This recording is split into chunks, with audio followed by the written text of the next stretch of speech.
আসন্ন জাতীয় সংসদ নির্বাচনকে সামনে রেখে বরিশাল-২ আসনের রাজনৈতিক মাঠ সরগরম হয়ে উঠেছে।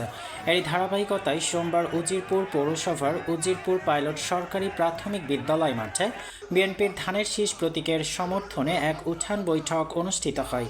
স্থানীয়দের স্বতঃস্ফূর্ত অংশগ্রহণে বৈঠকটি উৎসবমুখর পরিবেশে পরিণত হয়।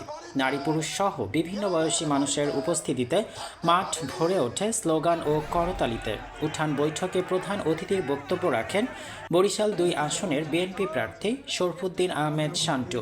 তিনি বলেন, জনগণের ভোটাধিকার ফিরিয়ে আনতে বিএনপি নির্বাচনে অংশ নিয়েছেন।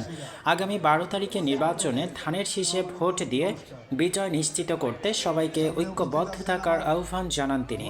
বক্তারা দাবি করেন, বরিশাল-২ আসনে ধানের শীষের পক্ষে স্পষ্ট গণজোয়ার সৃষ্টি হয়েছে এবং সাধারণ মানুষের মধ্যে ভোট নিয়ে আগ্রহ বেড়েছে। নির্বাচন কমিশনের তথ্য অনুযায়ী বরিশাল-২ সংসদীয় আসনে মোট ভোটার ৩,৮৫,৮০৭ জন। এর মধ্যে পুরুষ ভোটার ১,৯৬,২৬২ জন, নারী ভোটার ১,৮৯,৫৪৪ জন এবং তৃতীয় লিঙ্গের ভোটার ১ জন। এই আসনে রয়েছে মোট ১৪০টি ভোট কেন্দ্র, ১৭টি ইউনিয়ন ও ২টি পৌরসভা, যা নির্বাচনী প্রতিযোগিতাকে আরও গুরুত্বপূর্ণ করে তুলেছে।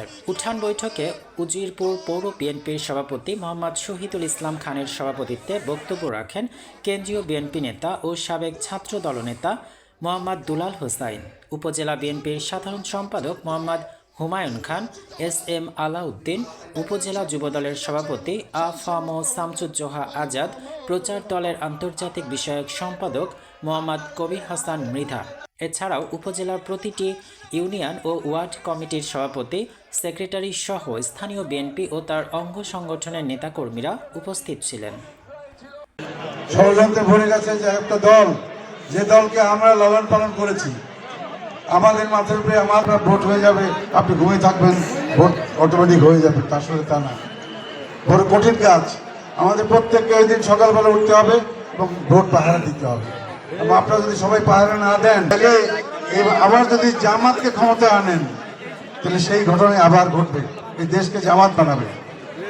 আমাদের ছোট ভাই দুলাল বলল কি, যে তাদের তো লজ্জা নাই, তারা তো ক্ষমাও চায় না, তারা যাই সরে যাক, তাদের যা ইচ্ছা তাই এক বস্ত্র চালাবেন, আমি বিশ্বাস করি। তার ভিতরে রক্তে রক্তে আছে উন্নয়ন এবং জনগণের জন্য ভালোবাসা।